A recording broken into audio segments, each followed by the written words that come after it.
Super trap! Woo! Woo! Ganyan ang super trap. Wala pang pagkain sa loob mga lodi. Ayan o. Ayan pa lang o. Pag maawa kayo sa ibon, laging sila yung masusunod. Dapat kayo ang masunod, hindi yung ibon.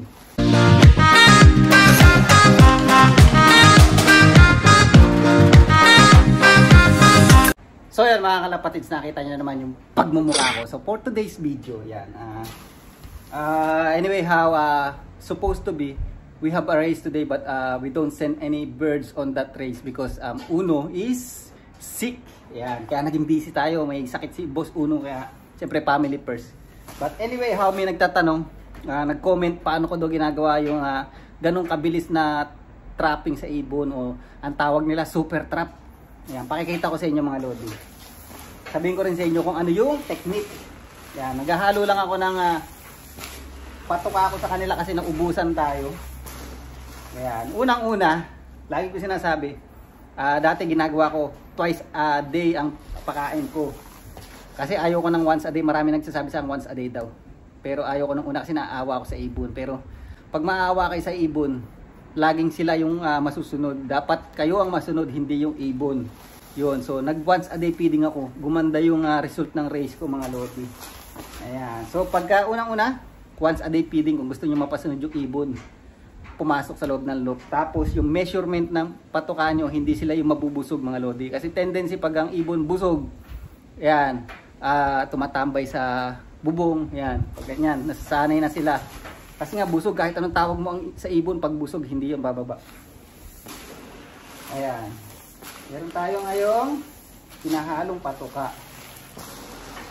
Mga lodi. Ayan. Once a day feeding, yan. Lagi yung tatandaan. Nakita nyo naman, nag-training ako, naglagay ako ng camera dun sa halap ng loop ko. Parang vacuum yung trapdoor kasi hinihigop sila papasok. Ang dami, nagkakagulo sila sa loob. Papasok. Yan mga lodi, and then yan, ito yung patukang halo ko mga lodi. Ayan, ayan yung patuka na halo ko. Makapansin nyo, meron akong parang hinahalong palay. Sa Pilipinas, palay ang tawag yata dito. Dito naman barley. So naghahalo ko nun kasi kahit anong kain ng ibon, mabubusog sila pero hindi sila tataba. Kasi pag mga sprint race mga lodi, pag sprint race, dapat ang patuka ng ibon is hindi yung heavy, kumbaga light lang. Kasi pag sobrang dami lang kumakain, tendency tataba sila. So dapat ang ibon magaan lang pag sa sprint race. Ayan, lalo dito sa mga yung iba nga dito, pag basketing day, hindi nila pinapakain ibon nila maghapon. Kasi gusto nila gutom yung ibon pag para ang tendency lalo pag young bird. Gusto nila gutom yung ibon para ang tendency na nasa isip ng ibon, umuwi agad para kumain. Gutom Yan. Pero ako nagpapakain pa rin ako pagka Friday, pero konting-konti na lang pinapakain ko para lang pag kumain sila, ang purpose ko nun, uminom sila, hindi sila ma-dehydrate. Yan. So, ano ko lang to, pakikita ko sa inyo yung super trap natin. Yan, nagparonda ako ngayon okay? O, ayan sila mga lodi pakita ko sa inyo yung super trap. Ayan, alis yan, alis. Ayan mga lodi. Wait. Nagkakanda, hirap mga to. Super trap. Super trap. Woo! Woo! Ganyan ang super trap. Wala pang pagkain sa loob mga lodi. Ayan ayan pa lang Pero tingnan nyo yung katawan niyan mga lodi, hindi payat, hindi mataba. Ayan ang super trap. Basta makuha nyo lang yung tamang measurement sa kanila mga lodi. Try nyo yung 2 kutsara, isang ibon mga lodi. Alright. Ayan, tingnan nyo, nakita nyo naman kanina yung super trap natin mga lodi. Ayan. Nandun na yung gugutomin nyo yung ibon. Pero tulad nga ng sabi ko sa inyo, huwag nyo naman pakagutom yung ibon. Dahil pag sobrang gutom mga lodi, ang tendency ba yung power nila sa race mawala na, kulang na, hindi na sapat mga lodi. Yan. Lagi lang ganyan. Tingnan nyo yan hindi nag-race ngayon yan mga lodi. So 2 weeks na mababakante. Pero tingnan nyo sa next week, sa next Saturday, kakaripas na naman yan. Sana maganda ililipad nila. Ayan mga lodi. Nawala na naman tayo ng young bird. Nagkulang yung young bird natin dito. Yung 2 mili na pasobra natin. Mukhang sumabay sa ronda. Hindi nakabalik. Ayan. Okay lang yan. Hindi na ako naghahanap. Pagka nawawala sa loob ko, hindi ko na hinahanap. Pag ayaw sa loob ko, ayaw ko rin sa kanya. Ayan mga lodi. Lagi tatandaan sa huwag pabago-bago yung sistema nyo mga lodi. Lalo pag race na. Dapat training pa lang. Alam nyo na, kabisado nyo na ibon nyo kung paano nyo bibigyan ng electrolyte, ng pagkain.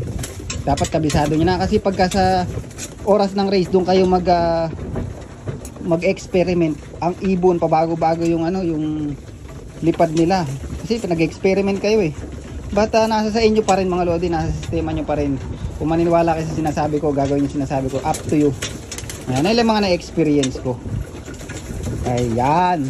Kita nyo naman, oh.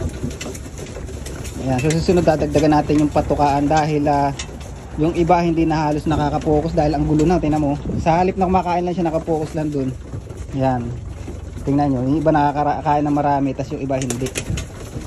Kaya kailangan natin maglagay pa ng isang patukaan dito. Ayan. Tingnan nyo itong mga to. Relax na relax. Siguro kailangan pa natin ganitong patukaan. Pagka ganun kasi nakakatalon-talon eh. Hindi sila maka-relax ng pagkain eh. Oh. Ayan. Saka kailangan mga lodis, obserbahan nyo rin yung ibon nyo. Ayan.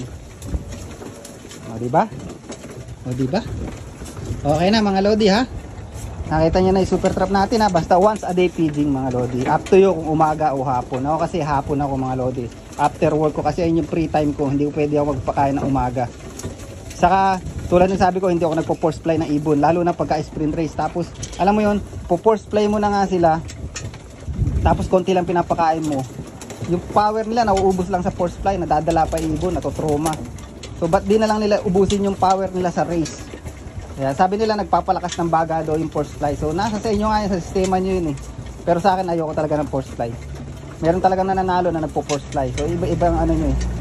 Ako hindi ako nagpo-force fly. Manapang itos mo na lang. Sipagan mo mag-toss. Ayun na pa.